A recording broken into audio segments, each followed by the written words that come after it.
बिहार की सियासत और विकास की दिशा तय करने वाली बड़ी खबर सामने आई है। सीएम नीतीश कुमार की नई साल की पहली कैबिनेट बैठक में कुल 43 अहम एजेंडों पर मुहर लगी। यह बैठक सिर्फ औपचारिक नहीं बल्कि 2025 के चुनावी वादों को हकीकत में बदलने की मजबूत शुरुआत मानी जा रही है। नौकरी, रोजगार, निवेश और विकास को लेकर सरकार ने साफ कर दिया है, नए साल में बिहार की रफ्तार अब और तेज होगी। जहां Bihar state power transmission company limited के अंतर्गत गयाजी के परियोजना के लिए निर्बाध एवं गुणवत्तापूर्ण विद्युत आपूर्ति हेतु ग्रिड उपकेंद्र से आईएमसी गयाजी तक के निर्माण हेतु 33 करोड़ 29 लाख रुपए की नई योजना की स्वीकृति दी गई। कृषि विभाग के अधीन 200 पूर्व से सृजित 293 पदों का प्रत्यर्पण करते हुए 293 अतिरिक्त पदों का सृजन किया गया और कुल 694 पदों के पुनर्गठन की स्वीकृति दी गई। जल संसाधन विभाग अंतर्गत एक बहुत ही महत्वपूर्ण निर्णय हुआ है। 10 जुलाई 2025 को रांची में संपन्न पूर्वी क्षेत्रीय परिषद की बैठक में लिए गए निर्णय के आलोक में बाण सागर समझौते के अंतर्गत अविभाजित बिहार के हिस्से के 7.75 मिलियन एकड़ फीट जल से 5.75 मिलियन एकड़ फीट जल बिहार को एवं शेष 2 मिलियन एकड़ फीट जल झारखंड को आवंटित किए जाने एवं तदनुसार केंद्रीय जल आयोग भारत सरकार द्वारा निर्गत एकरारनामा प्रारूप की स्वीकृति आज दी गई। इससे अब इंद्रपुरी जलाशय के निर्माण का रास्ता साफ हो जाएगा। जल संसाधन विभाग के अंतर्गत ही वन एवं पर्यावरण संबंधी विषयों के समाधान के लिए एक गैर संवर्गीय पद के 3 वर्षों के लिए अस्थायी रूप से सृजन की स्वीकृति दी गई, जिस पर भारतीय वन सेवा अथवा बिहार वन सेवा के सेवानिवृत्त पदाधिकारी की सेवा ली जाएगी।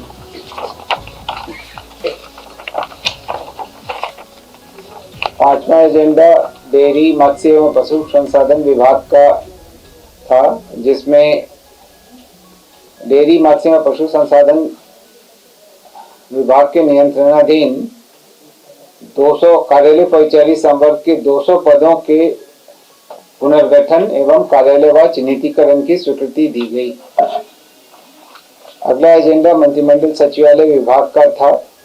पूर्व में कार्यपालिका संशोधन नियमावली की संशोधित अधिसूचना की घटनोत्तर स्वीकृति प्राप्त की गई।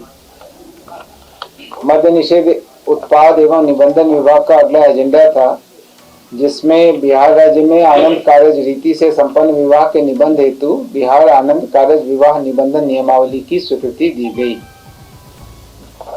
परिवहन विभाग का अगला एजेंडा था, जिसमें संवाहक अनुज्ञप्ति यानी कंडक्टर लाइसेंस के लिए न्यूनतम योग्यता 10वीं से घटाकर 8वीं कक्षा में उत्तीर्ण किए जाने की स्वीकृति दी गई। भवन निर्माण विभाग का अगला एजेंडा था, जिसके अंतर्गत बिहार भवन मुंबई के निर्माण कार्य हेतु 314 करोड़ 20 लाख की प्रशासनिक स्वीकृति दी गई। शिक्षा विभाग का अगला एजेंडा था, जिसके अंतर्गत जन शिक्षा निदेशालय के स्तर से संचालित योजनाओं के बेहतर प्रबंधन एवं ससमय कार्य के निष्पादन के लिए पूर्व से सृजित पदों में से कुछ मरणशील पदों को समर्पित किया गया और नए अन्य आवश्यक पदों की सृजन की स्वीकृति दी गई। तो 8 पदों का सरेंडर किया गया और 9 पदों का सृजन किया गया। सहकारिता विभाग के अंतर्गत खरीफ विपणन मौसम 25-26 और रबी विपणन मौसम 26-27 में अधिप्राप्ति कार्य हेतु विभिन्न सहकारी संस्थाओं को 7,000 करोड़ रुपए ऋण प्राप्त करने और उसके उपयोग के संबंध में राजकीय गारंटी प्रदान की गई। सिविल विमानन विभाग का अगला एजेंडा था, जिसके अंतर्गत दरभंगा हवाई अड्डा के पास लॉजिस्टिक पार्क एवं कार्गो हब के निर्माण के लिए लगभग 50 एकड़ भूमि अधिग्रहण किए जाने हेतु 138 करोड़ रुपए 82,88,000 रुपए की प्रशासनिक स्वीकृति दी गई। अगले 3 एजेंडा विधि विभाग के थे, जिसमें माननीय उच्च न्यायालय पटना के कोर्ट मैनेजर के वेतन लेवल में संपरिवर्तन किया गया। विधि विभाग ने राज्य के अधिवक्ताओं के कल्याण हेतु बिहार अधिवक्ता कल्याण न्यास समिति को सहायता देने के लिए 30 करोड़ रुपए की बिहार आकस्मिकता निधि से स्वीकृति दी गई और माननीय उच्च न्यायालय पटना की स्थापना में मानदेय एवं संविदा के आधार पर 4 विधि सहायक के पद का सृजन किया गया और पूर्व से सृजित 45 विधि लिपिकों का पदनाम भी बदलकर विधि सहायक करने की स्वीकृति दी गई। 16वां एजेंडा विज्ञान प्रौद्योगिकी और तकनीकी शिक्षा विभाग का था, जिसमें पूर्व में सृजित एवं स्वीकृत विभागाध्यक्ष एवं व्याख्याता जिसका पदनाम costume design and dress making technology था, इसके स्थान पर इसे बदलकर computer aided costume design and dress making किए जाने की स्वीकृति दी गई।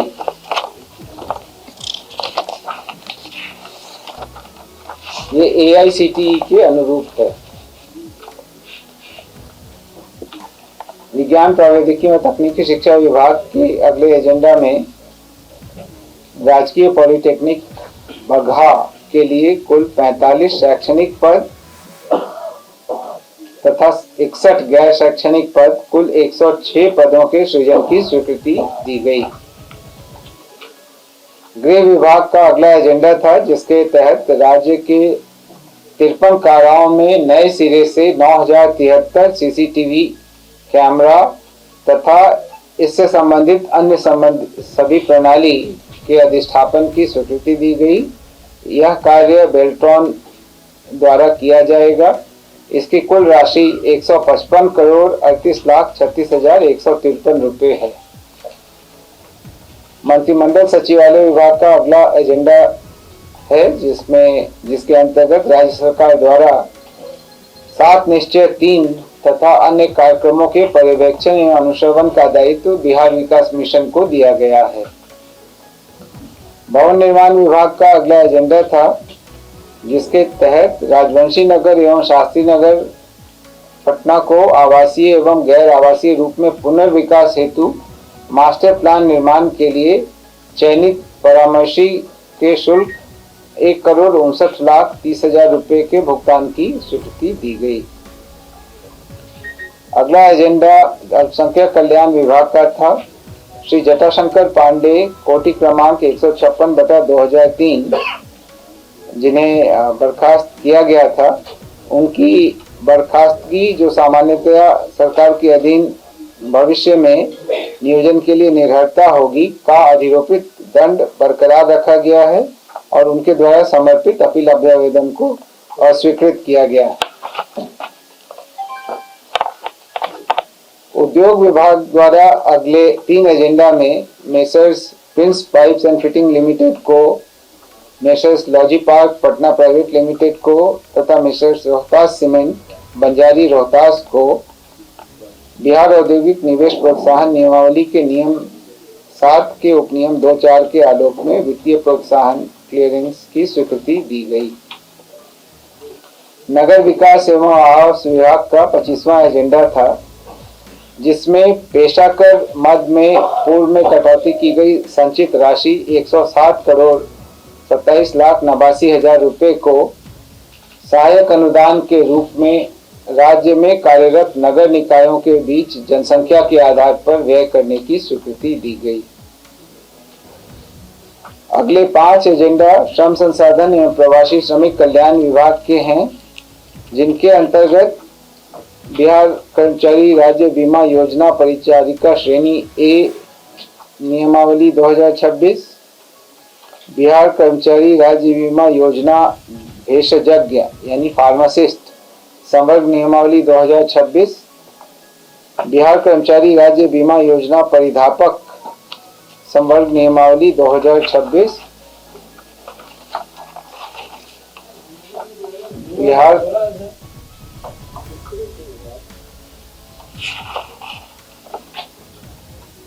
2026 ही है। अच्छा, प्रेस नोट में किसी में हो सकता है मिस्टेक होगा। बिहार कर्मचारी राज्य बीमा योजना महिला स्वास्थ्य कार्यकर्ता संवर्ग नियमावली 2026 तथा बिहार कर्मचारी राज्य बीमा योजना प्रयोगशाला शिल्पिक संवर्ग नियमावली 2026 की स्वीकृति दी गई। तो ये 5 अलग अलग सेवा नियमावलियों की स्वीकृति श्रम संसाधन एवं प्रवासी श्रमिक कल्याण विभाग के लिए दी गई। ऊर्जा विभाग का अगला एजेंडा था, जिसके तहत RDSS योजना अंतर्गत south Bihar power distribution company limited के क्षेत्र अंतर्गत पटना शहर के कुल 9 प्रमंडलों में भूमिगत केबलिंग एवं स्काडा DMC कार्यों हेतु कुल 653 करोड़ रुपए की नई योजना की स्वीकृति दी गई। शिक्षा विभाग का अगला एजेंडा था, केंद्र प्रायोजित PM श्री योजना के तहत राज्य के चयनित कुल 789 माध्यमिक एवं उच्च माध्यमिक सरकारी विद्यालयों हेतु वित्तीय वर्ष 25-26 के लिए कुल 14 अरब 85 करोड़ 85 लाख रुपए की प्रशासनिक स्वीकृति दी गई। अगला एजेंडा भवन निर्माण विभाग का था, जिसके अंतर्गत बिहार विधानमंडल के वरिष्ठ माननीय सदस्यगण जो मंत्रिपरिषद के सदस्य नहीं हैं को विधानमंडल पूल में निर्वाचन क्षेत्रवार कर्णांकित आवास के अलावा पटना केंद्रीय पूल से कुल 15 आवासों को मानक किराया पर अतिरिक्त आवास के रूप में सशर्त आवंटित करने की स्वीकृति दी गई। अगला एजेंडा भी भवन निर्माण विभाग का है, जिसके अंतर्गत राज्य सरकार के माननीय मंत्रीगण, बिहार विधान परिषद के सभापति उपसभापति और विधानसभा के अध्यक्ष उपाध्यक्ष को पटना केंद्रीय पूल से आवंटित आवास के अलावा विधानमंडल पूल में निर्वाचन क्षेत्रवार कर्णांकित आवास को अतिरिक्त आवास के रूप में सशर्त आवंटित करने की स्वीकृति दी गई। भवन निर्माण विभाग का ही अगला एजेंडा था, जिसके अंतर्गत श्री अनिल कुमार मुख्य वास्तुविद संविदा पर जो अभी नियुक्त हैं, उनकी 1/1/26 को संविदा समाप्ति के उपरांत अगले 2 वर्षों के लिए अथवा उक्त पद पर नियमित प्रोन्नति होने तक के लिए नियोजन के संबंध में स्वीकृति दी गई। पथ प्रमंडल विभाग के अगले 3 एजेंडा में पथ प्रमंडल सुपौल अंतर्गत मझारी चौक से कनौली बाजार वाया डगमारा पथ के कुल लंबाई 25.353 किलोमीटर के चौड़ीकरण एवं मजबूतीकरण कार्य हेतु 126 करोड़ 23,99,400 की स्वीकृति दी गई। पथ प्रमंडल सुपौल अंतर्गत थरबिटिया रेलवे स्टेशन से गणपतगंज वाया सिंगावन श्रीपुर पथ का चौड़ीकरण एवं मजबूतीकरण कार्य हेतु 61 करोड़ 44,40,000 रुपए की स्वीकृति दी गई तथा पटना रिंग रोड निर्माण अंतर्गत राष्ट्रीय राजमार्ग संख्या 131G के कन्हौली शेरपुर 0 से 8.48 किलोमीटर पतांश के बीच 6 लेन पथ निर्माण के साथ बिहटा दानापुर एलिवेटेड कॉरिडोर के जंक्शन डेवलपमेंट कार्य हेतु राज्य सरकार द्वारा अनुमोदित मार्ग रेखन पर अवस्थित 11 राजस्व ग्रामों में प्रभावित रैयती भूमि का कुल अर्जनाधीन रकबा लगभग 185.26 एकड़ भूमि के भू अर्जन हेतु 284 करोड़ के अनुमानित व्यय के आधार पर इसके 50% राज्यांश की राशि 142 करोड़ रुपए की प्रशासनिक स्वीकृति प्रदान की गई।